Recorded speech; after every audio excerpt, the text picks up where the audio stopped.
ایک حدیث اور بھی ہے، محبوب کائنات علیہ السلام نے فرمایا النظر الی الکعبۃ عبادۃ، کعبۃ اللہ کو دیکھنا عبادت، والنظر الی الوالدین عبادۃ، والدین کا چہرہ دیکھنا عبادت، والنظر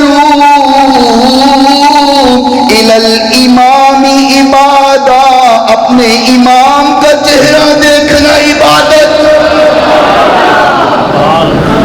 اپنے امام کا چہرہ دیکھنا، امام کا چہرہ دیکھنا،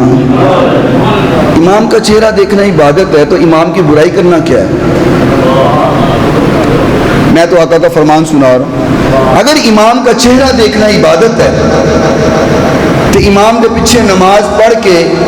تو مسجد تو باہر نکل کے کہنا یہ مولوی بخشے گئے نا تو سیدھے چھالا مارتے جب میں چلے جاواں گے، یہی کہتے اے مولوی بخشے گئے نا تو اسی تے چھالا مارتے جنتی، میں کیا واہ میں تیرے تو قربان جاواں، اسی مسلے دے اگے کھلو کے جہنم جائیے، تسی ساڑھے پیچھے کھلو کے جنت جاؤ۔